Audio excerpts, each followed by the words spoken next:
Hello students, welcome back.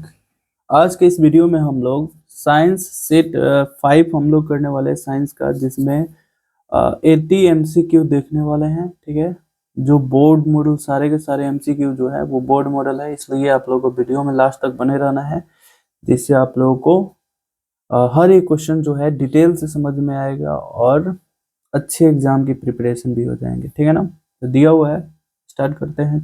Question number 1, CO2 एक क्या है? तो CO देखिए, कार्बन जो है, कार्बन एक अधातु है। अधातु के ऑक्साइड जो होते हैं वो हमेशा याद रखना है अम्लीय होते हैं, और जो धातु के ऑक्साइड होते हैं जैसे N2O हो गया, Fe2O3 हो गया, ये सारे के सारे, ये सोडियम ऑक्साइड या कैल्शियम ऑक्साइड ले लो, ये धातु के ऑक्साइड है। धातु के ऑक्साइड जो होते हैं वो भास्मिक होते हैं, इसको जल में घुला दिया जाता है तो वो क्षारीय हो जाते हैं, यानी भस्म के जलीय विलयन को हम लोग क्षार कहते हैं।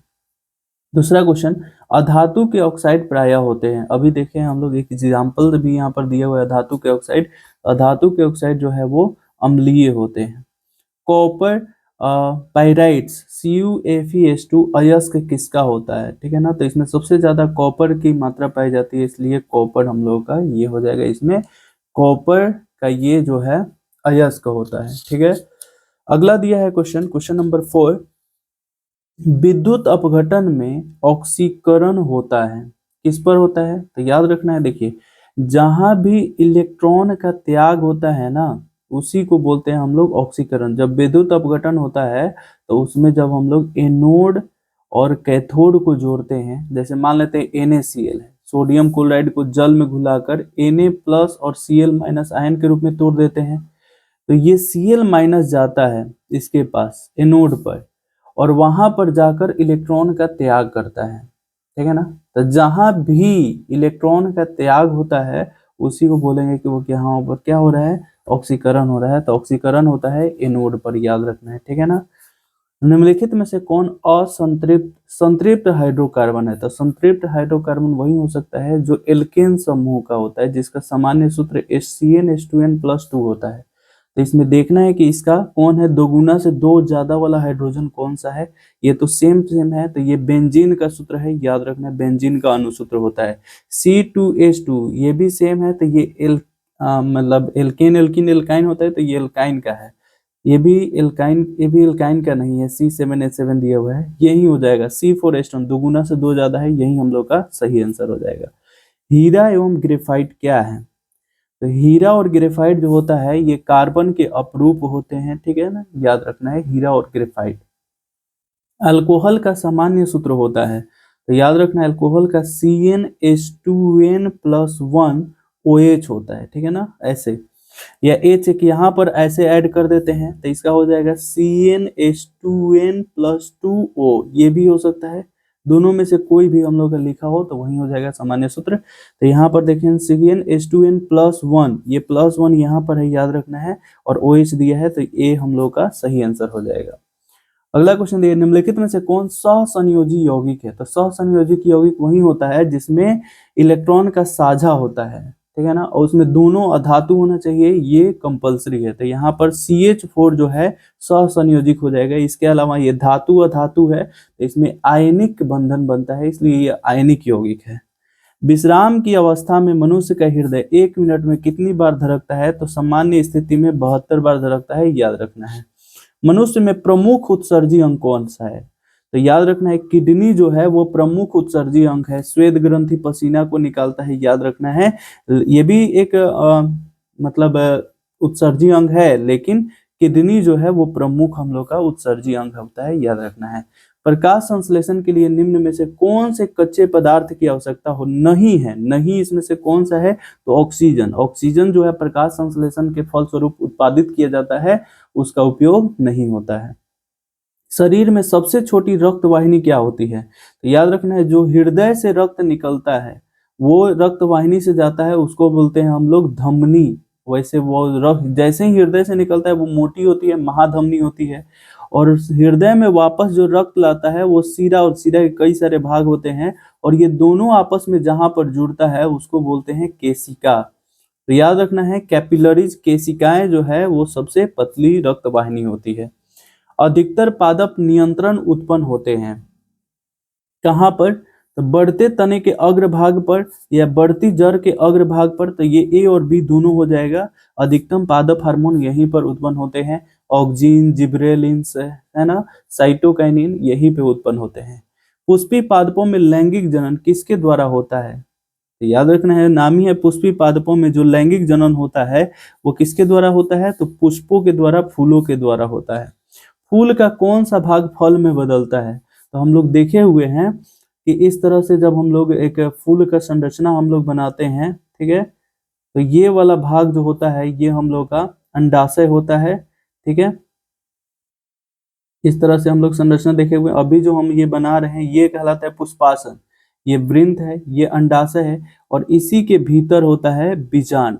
और बीजांड जो होता है ये बीजावरण बनाता है, और ये जो अंडाशय है यही हम लोगों का फल बनाता है। ठीक है ना, तो याद रखना है अंडाशय जो होता है ये फल में बदल जाता है, और बीजांड बीजावरण, इसके अंदर जो युग्मनज होता है वही हम लोग का बीज का निर्माण करता है। ठीक है, अगला दिया है मानव मादा में निषेचन होता है। मतलब निषेचन किस भाग में होता है? तो फैलोपियन नलिका में होता है, याद रखना है। ठीक है ना, अगला दिया है वर्तमान प्राणियों में कुछ संरचनाएं ऐसी पाई जाती है जिनका शरीर में अब कोई उपयोग नहीं होता है। ऐसी संरचनाएं को हम लोग कहते हैं अवशेषी अंग कहलाता है, अवशेषी अंग। कौन सा वैज्ञानिक मेंडल के नियमों को पुनः खोज से संबंधित है? तो देखिए मेंडल जो अपना खोज किए हुए थे उस समय जो है उनका कोई भी 1800 लगभग 57-56 से अपना खोज किए थे, और 1863 में अपने खोज को बंद भी कर दिए थे। लेकिन जब उनका 1884 में मृत्यु हो गया उसके बाद कोई, उस समय उनका कोई महत्व नहीं दिया गया। लेकिन 1900 में जो है पुनः उनके खोजों के बारे में लोग देखा, तो उसमें जो है शर्माक जो थे वो इम्पोर्टेंट 3 व्यक्ति थे, तीनों में शर्माक इसमें ऑप्शन में दिया हुआ है। ठीक है, जीन शब्द का किसने प्रस्तुत किया? जीन शब्द को किसने प्रस्तुत किया था? तो जोहानसन जो थे, जॉनसन या जोहानसन बोलो एक ही बात है, यहाँ पर यही प्रस्तुत किए थे। जीन शब्द का सबसे पहले प्रयोग यही किए थे। बोले CFC क्या है? तो क्लोरोफ्लोरोकार्बन होता है हम लोग का CFC, जो ओजोन के अवक्षय में सबसे मतलब ये जो है हानिकारक होता है, जो ओजोन का अवक्षय करता है। ठीक है ना, क्लोरोफ्लोरोकार्बन CFC। अगला देखते हैं, क्वेश्चन नंबर है 22। कोलिफॉर्म क्या है? तो कोलिफॉर्म याद रखना एक बैक्टीरिया होता है जो हम लोगों के सभी जीवों के आमाशय में उपस्थित रहता है। ठीक है, और ये मल में भी उपस्थित होता है, याद रखना है कोलिफॉर्म एक बैक्टीरिया होता है। चिपको आंदोलन निम्नलिखित में से किस वर्ष को मतलब किया गया था? तो 1970 में सुंदरलाल बहुगुणा के द्वारा जो है ये किया गया था। समतल दर्पण एमएन एक यहाँ पर समतल दर्पण दिया हुआ है। बोल रहे AB एक आपतित प्रकाश की किरण है। ठीक है, इसका आपतन कोण का मान क्या होगा? तो यहाँ पर एक अभिलंब हम लोग खींच देते हैं। आपतन कोण जो होता है आपतित किरण और अभिलंब के बीच बना कोण होता है, तो ये 40 डिग्री दिया है। तो ध्यान रखना है यहाँ पर ये क्वेश्चन जो है बहुत इंपॉर्टेंट है, जो हर बार बच्चों को कंफ्यूज कर देता है। आप लोग कंफ्यूज नहीं होना है। तो ये 40 दिया है, तो 90 में से माइनस कर देते हैं, तो ये 50, और यही 50 डिग्री हम लोग का सही आंसर हो जाएगा। क्योंकि आपतन कोण जो होता है वो आपतित किरण और अभिलंब के बीच बना कोण होता है, याद रखना है। मोटर गाड़ियों में चालक के सामने लगे दर्पण होते हैं, तो याद रखना है वो हमेशा उत्तल दर्पण का प्रयोग करते हैं, क्योंकि उत्तल दर्पण जो होता है वस्तु से छोटा और उसका सीधा प्रतिबिंब बनाता है। वास्तविक प्रतिबिंब को पर्दे पर प्राप्त किया जा सकता है, जबकि काल्पनिक प्रतिबिंब को नहीं। क्योंकि क्या कारण है? तो वास्तविक प्रतिबिंब वास्तव में प्रकाश ऊर्जा पहुंचाती है, जबकि काल्पनिक प्रतिबिंब नहीं। यही हो जाएगा हम लोग का सही आंसर, ऑप्शन ए। निर्देशांक चिन्ह परिपाटी के अनुसार अवतल दर्पण तथा उत्तल दर्पण की फोकस दूरियां क्रमशः होती है। तो अवतल दर्पण हम लोग देखते हैं इस तरह से होता है। ठीक है, इसका फोकस दूरी लेफ्ट साइड में है इसलिए ऋणात्मक होगा, और उत्तल दर्पण जो होता है इसका फोकस दूरी राइट साइड में होता है इसलिए धनात्मक होगा। तो इसका ऋणात्मक, इसका धनात्मक, पहले ऋणात्मक फिर धनात्मक, ऑप्शन बी सही है। मंजू के चश्मे का पावर ऋणात्मक है, तो उसके आंख में उत्पन्न दोष है। तो देखो ऋणात्मक है, तो हम लोग जानते हैं पावर जो होता है वो फोकस दूरी के व्युत्क्रमानुपाती होता है, और फोकस दूरी अगर ऋणात्मक है तो क्षमता भी ऋणात्मक होगा। और ऋणात्मक जो होता है ये अवतल दर्पण का होता है, और अवतल दर्पण का प्रयोग हम लोग करते हैं निकट दृष्टि दोष में, याद रखना है। निकट, वैसे लेंस का प्रयोग किया जाता है, ठीक है ना, लेंस में अगर सोचे, दर्पण की तरह नहीं सोचना है, लेंस में अगर सोचे हम लोग, क्योंकि आंख में चश्मे का प्रयोग करते हैं, तो याद रखना है लेंस में अगर सोचते हैं तो लेंस में उत्तल लेंस का जो होता है ये धनात्मक होता है, और अवतल लेंस का जो होता है वो ऋणात्मक होता है। तो याद रखना है क्या, अवतल लेंस है तो इसका प्रयोग किया जाता है निकट दृष्टि दोष में। तो यहाँ पर ऑप्शन के ची हो जाएगा, सही दिया है। उसके आंख में उत्पन्न दोष है, यहाँ ऑप्शन गलत दिया हुआ, ठीक है ना, ये ऑप्शन जो है होगा ही नहीं, इसका आंसर होगा निकट दृष्टि दोष, ठीक है ना, निकट दृष्टि दोष सही आंसर होगा। एक स्वस्थ आंख के लिए दूर बिंदु होती है, मतलब दूर कितना तक देख सकता है, तो वो अनंत तक देख सकता है, याद रखना है। अगला है, एक आवेशित ए दूसरी वस्तु है आवेशित, दूसरी वस्तु बी को आकर्षित करता है, वस्तु बी होगा। तो ए जो है आवेशित है, अब दूसरी जो है बी को आकर्षित करता है अपनी तरफ, तो क्या हो सकता है, या तो बी उदासीन होगा या बी भी क्या होगा, आवेशित होगा, लेकिन इसके विपरीत आवेशित होगा। तो ऑप्शन में दिया है आवेशित होगा, उदासीन होगा, उपयुक्त दोनों में से एक, उपयुक्त में से कोई नहीं, यही ऑप्शन सी हो जाएगा सही आंसर।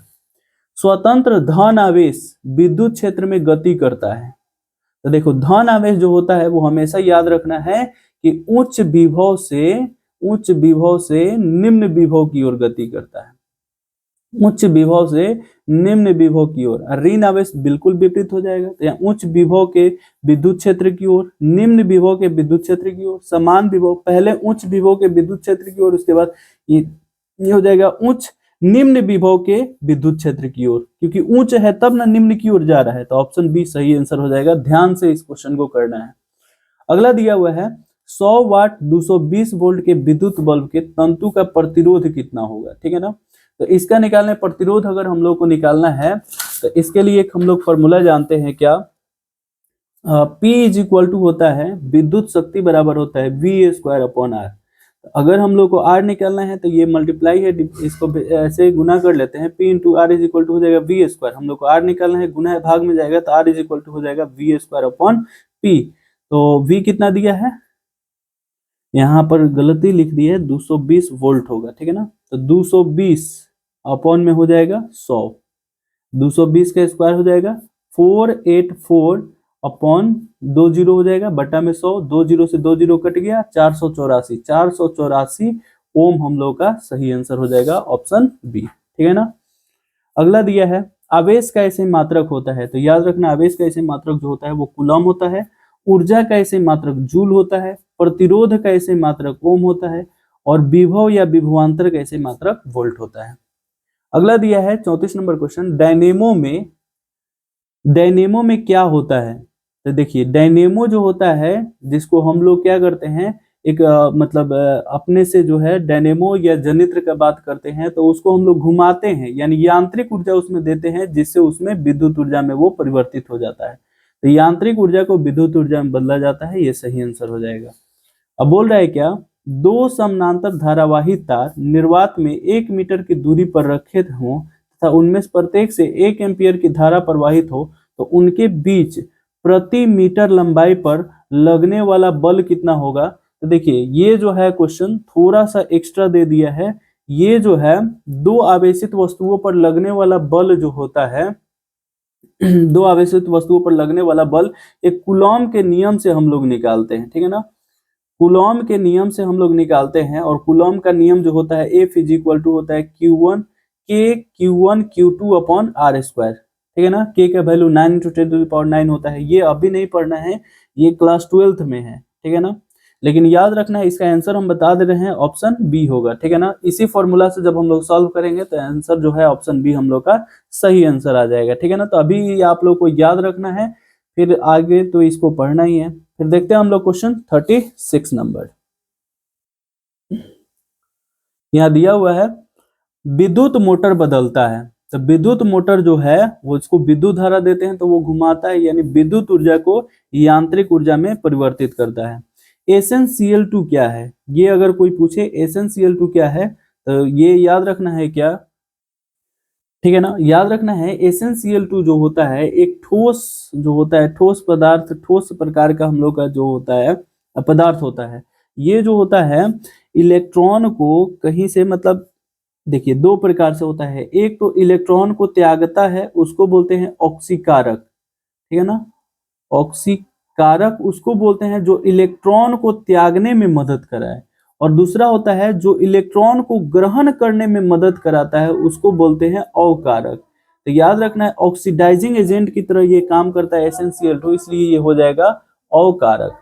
अगला दिया है Fe2O3 plus Al2Li Al2O3 plus Fe बन गया। ये किस प्रकार था? एल्युमिनियम जो है आयरन से ज्यादा विस्थापनशील होता है, मतलब ज्यादा क्रियाशील होता है, तो एल्युमिनियम को आयरन विस्थापित कर देगा।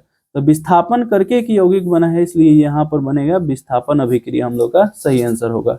अगला दिया है प्लास्टर ऑफ पेरिस का जमना कारण है, ठीक है ना। तो जम जाता है क्यों? क्योंकि उसमें देखो जल की मात्रा रहता है, हम लोग प्लास्टर ऑफ पेरिस का पढ़ते हैं CaSO4 into half moles of H2O। जब यही जल जो होता है वाष्पनशील हो जाता है, यानी जल खत्म हो जाता है, तब ये जो है ठोस अवस्था में आ जाता है, ठीक है ना। तो यहाँ पर निर्जलीकरण हो जाएगा, जल को त्यागना निर्जलीकरण कहलाता है।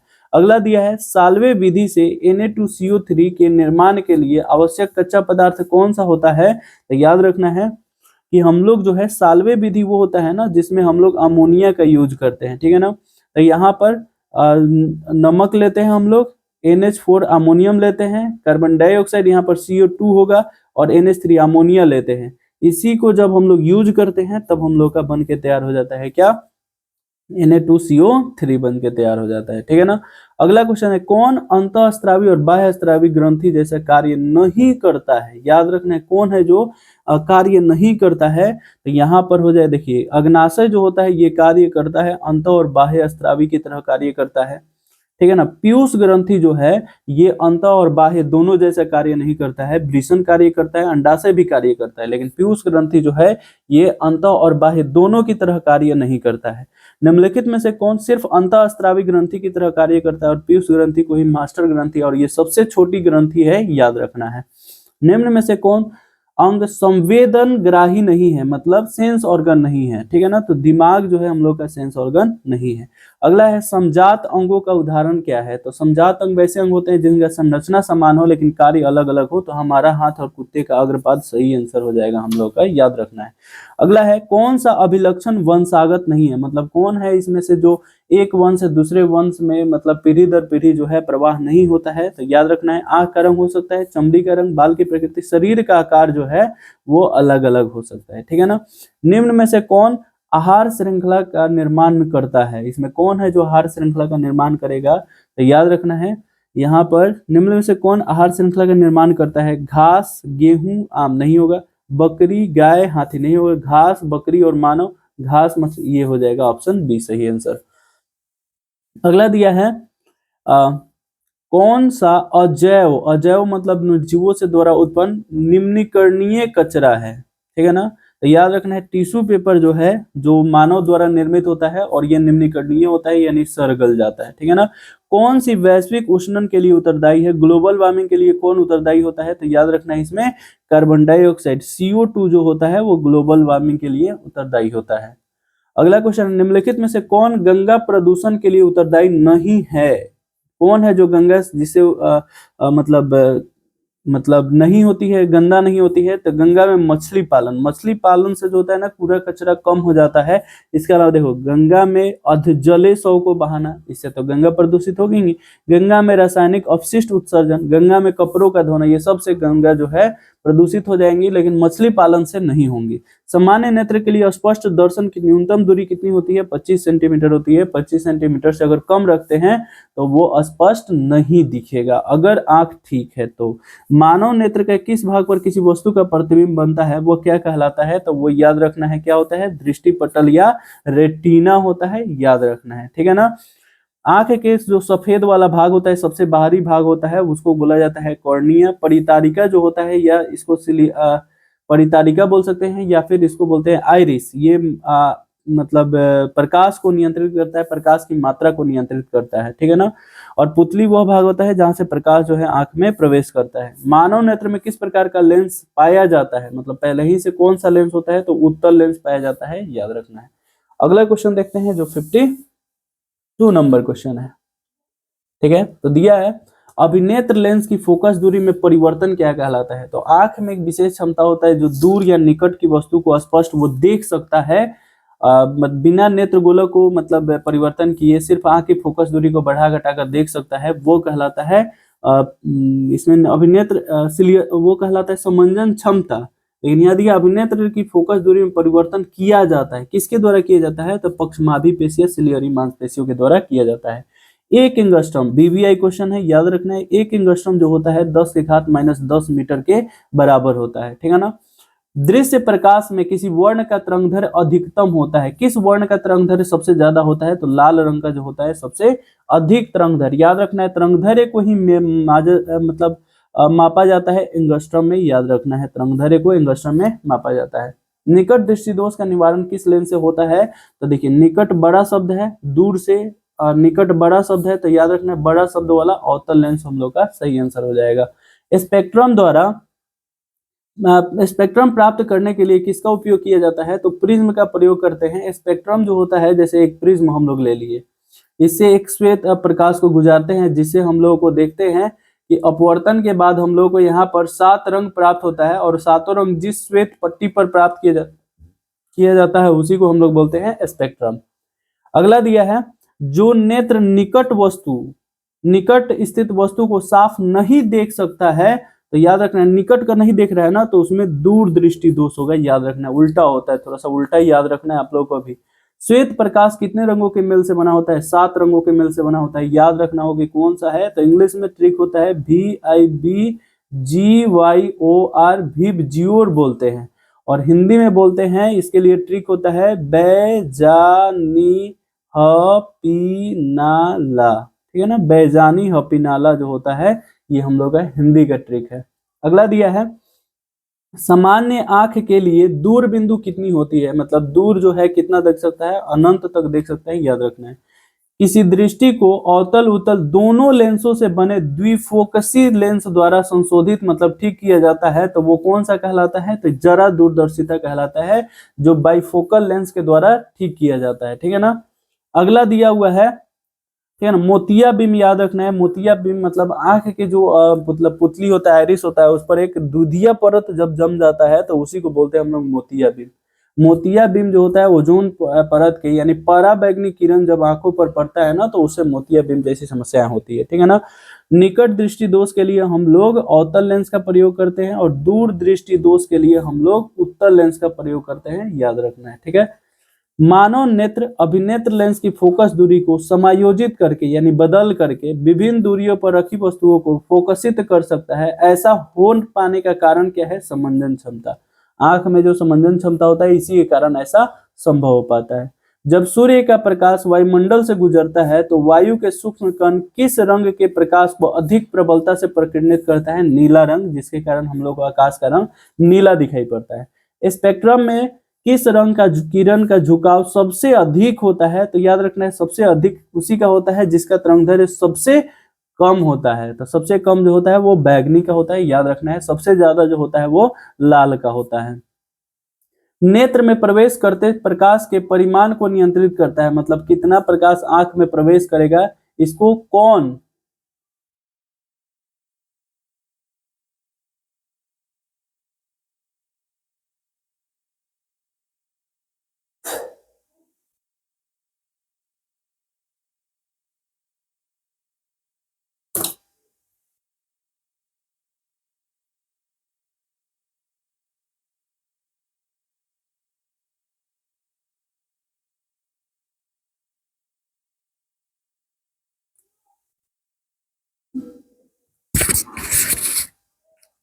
ठीक है, यहाँ दिया हुआ है नेत्र में प्रवेश करते हुए प्रकाश के परिमाण को कौन नियंत्रित करता है? तो आइरिस, याद रखना है, यही जो होता है प्रकाश की मात्रा को नियंत्रित करता है।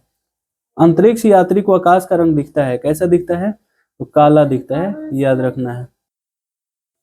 ठीक है, अंतरिक्ष यात्री को आकाश दिखता है तो काला रंग का। आकाश का रंग नीला होने का कारण क्या है? आखिर आकाश का रंग जो होता है नीला क्यों दिखता है? तो प्रकाश के प्रकीर्णन के कारण, ठीक है ना। नेत्र में प्रकाश करने वाली प्रकाश की किरणों का अधिकांशतः अपवर्तन होता है, किसके द्वारा? तो आंख के जो सबसे बाहरी भाग होता है कॉर्निया, जो सफेद रंग का होता है, उसी के पृष्ठ से सबसे ज्यादा अपवर्तन हो जाता है। अगला क्वेश्चन दिया है, प्रकाश के किस रंग का प्रकीर्णन सबसे कम होता है? तो लाल रंग का, क्योंकि लाल रंग का तरंगदैर्घ्य जो होता है सबसे ज्यादा होता है, इसीलिए उसका प्रकीर्णन सबसे कम होता है। किस रंग के प्रकाश का तरंगदैर्घ्य सबसे कम होता है? सबसे कम किस रंग का तरंगदैर्घ्य होता है? तो याद रखना है बैगनी का होता है, जिसका सबसे ज्यादा प्रकीर्णन हो जाता है। इंद्रधनुष का भीतरी हिस्सा किस रंग का होता है? तो याद रखना है सबसे अंदर वाला जो हिस्सा होता है वो बैगनी रंग का होता है, सबसे बाहर वाला हिस्सा, सॉरी, सबसे अंदर वाला हिस्सा होता है लाल रंग का, सबसे बाहर वाला जो हिस्सा होता है वो बैगनी रंग का होगा। इस प्रकार से अगला क्वेश्चन हम लोग देखते हैं जो है 71 नंबर, ठीक है, जो दिया हुआ है, किसी कोलाइडी विलयन में निलंबित कणों से प्रकाश के प्रकीर्णन को क्या कहा जाता है? टिंडल प्रभाव, ठीक है ना। अगर कोई कोलाइडी विलयन ले लेते हैं और उसमें प्रकाश का प्रकीर्णन होता है तो वो कहलाता है टिंडल प्रभाव, ठीक है। पुतली के साइज को कौन नियंत्रित करता है? तो याद रखना है जो होता है पक्षमाभी पेशियां जो होती है ये पुतली के साइज को नियंत्रित करती है, या फिर ये पक्षमाभी पेशियां तो नेत्र लेंस को नियंत्रित करती है। परितारिका हम लोग का सही आंसर हो जाएगा, ठीक है। अगला है दीर्घ दृष्टि दोष का उपचार किस लेंस से किया जाता है? तो याद रखना है दीर्घ छोटा शब्द है, तो याद रखना उत्तल लेंस से किया जाता है। अवतल लेंस से निकट दृष्टि दोष का, बेलनाकार लेंस से याद रखना है अबिंदुकता का, अबिंदुकता जो होता है अबिंदुकता का निवारण किया जाता है। अब बाइफोकल लेंस से जरा दूरदर्शिता का या जरा दृष्टि दोष का निवारण किया जाता है। तरंगदैर्घ्य को समानतः व्यक्त किया जाता है एंगस्ट्रम में, और याद रखना है एक एंगस्ट्रम में होता है 10⁻⁻10 मीटर होता है, ठीक है ना, याद रखना है। अगला है निम्नलिखित में से कौन नेत्र का रंगीन भाग होता है? ठीक है ना, रंगीन भाग जो होता है वो कौन सा भाग होता है? तो याद रखना है पुतली जो होता है वो रंगीन भाग होता है। अगला दिया है वायुमंडल में प्रकाश के किस वर्ण का प्रकीर्णन सबसे अधिक होता है? वायुमंडल में बात कर रहा है तो याद रखना है नीला रंग का होता है सबसे ज्यादा, जिसके कारण जो होता है आकाश का रंग नीला दिखता है। अगला क्वेश्चन है प्रकाश के किस घटना के कारण सूर्य हमें वास्तविक सूर्योदय से 2 मिनट पूर्व और लास्ट में भी 2 मिनट तक अधिक तक दिखाई देता है? तो वायुमंडलीय अपवर्तन के कारण ऐसा दिखाई देता है, ठीक है ना। टिंडल प्रभाव प्रकाश की कौन सी परिघटना को प्रदर्शित करता है? तो प्रकाश के प्रकीर्णन को, यानी जब कोलाइडी विलयन में उपस्थित किसी कोलाइडी, जैसे पानी है उसमें थोड़ा सा दूध मिला देते हैं जिसे कोलाइडी विलयन, अब इसमें प्रकाश को हम लोग जब प्रवेश कराते हैं तो ये प्रकाश के किरण को प्रकीर्णित कर देता है, जिसे हम लोगों को यह घटना देखने को मिलता है। पानी से भरी बाल्टी गहराई कम दिखता है, इसका कारण क्या है? तो याद रखना है कि इसमें प्रकाश का अपवर्तन होता है। याद रखना है एक प्रकाश का पूर्ण आंतरिक परावर्तन भी होता है जिससे मरीचिका दिखता है, चाहे हीरो का चमकना जो होता है ये इसी घटना पर आधारित होता है।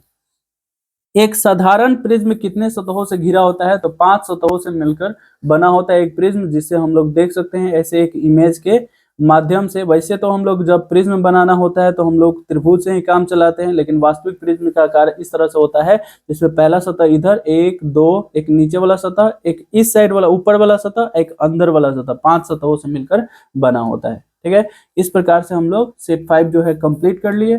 फिर मिलते हैं नेक्स्ट सेट में, नेक्स्ट वीडियो में नेक्स्ट सेट के साथ। तब तक के लिए बाय।